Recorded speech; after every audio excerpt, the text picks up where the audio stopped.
বলো, আরিফ ফিরেছে? না বড় সাহেব। মিস্টার আসিফ চৌধুরী! চিৎকার করছে কেন? ছি ছি আসিফ চৌধুরী, ছি! আমার মাকে খুন করে আপনার খুনের পিপাসা মেটেনি, আবার তাকে খুন করতে চান। কবে কবে শেষ হবে আপনার এই মরণ নেশা? কবে? What do you mean? কি বলতে চাও তুমি? আমার মায়ের জায়গার দিকে হাত বাড়িয়েছেন কেন? কেন ওই অসহায় গরিবদেরকে বেঘর করতে চাইছেন? কেন ওদের দীর্ঘশ্বাস নিজের গায়ে নিতে চাইছেন? কেন? আই ওয়ান্ট অ্যান্সার, আমি উত্তর চাই। তুমি এখন বদ্ধ মাতাল, তোমার সাথে কথা বলার অভিরুচি আমার নেই। দ্বিতীয়বার যদি ওই সুমনা বস্তির দিকে হাত বাড়িয়েছেন, তাহলে আপনার আর আমার সম্পর্কের শেষ সুতোটাও ছিঁড়ে যাবে। আমি ভুলে যাব আপনি আমার মায়ের বিবাহিত পুরুষ ছিলেন। চুপ করো বেয়াদব! কেন কেন চুপ করব? আমার মায়ের যন্ত্রণা কাতর সেই চোখের দৃষ্টি আমি আজও ভুলিনি। এখনো চোখ বন্ধ করলে আমি দেখতে পাই আমার মায়ের আত্মা চিৎকার করে বলছে তাকে হত্যা করা হয়েছে, তাকে হত্যা করা হয়েছে।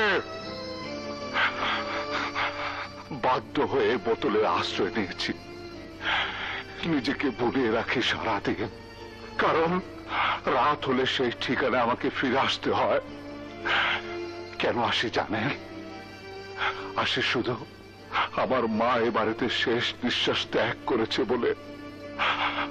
আমার মায়ের জীবনের শেষ চিৎকার গুলো এই বাড়ির দেয়ালের মাঝে আজও প্রতিধ্বনিত হয় বলে। আমাকে সেই চিৎকার ঘুমাতে দেয় না আসিফ চৌধুরী, আমাকে ঘুমাতে দেয় না। বলো, বলো, অবাধ্য উন্মাদ হয়ে গেছি, ওকে উপরে নিয়ে যা। যাও। ছোট সাহেব চলেন আপনার রুমে। না, আমি যাব না। আমি বলবো, আমার কষ্ট কথা বলবো। আমাকে বলতে দাও, আমাকে বলতে দাও, আমি বলবো। অনেক করছে, এবার আপনার রুমে চলেন। রুমে যাব? রুমে যাব?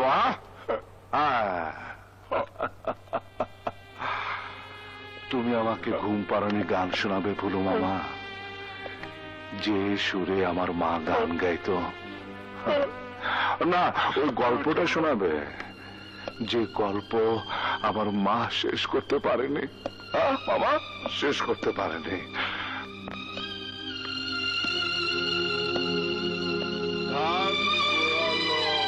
পান ফুরালো, খাজনার উপায় কি? আর কটা দিন সবুর করো।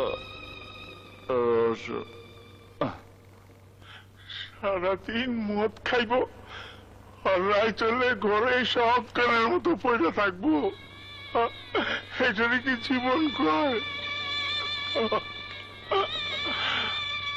আল্লাহ, আমার ছোট সাহেবের এই কষ্ট আমার আর সহ্য হইতেছে না। আমার ছোট সাহেবের এই কষ্ট আমার সহ্য হইতেছে না। দুনিয়ায় এমন কি কেউ নাই যে আমার ছোট সাহেবের দুঃখ কষ্ট ভুলে দিব?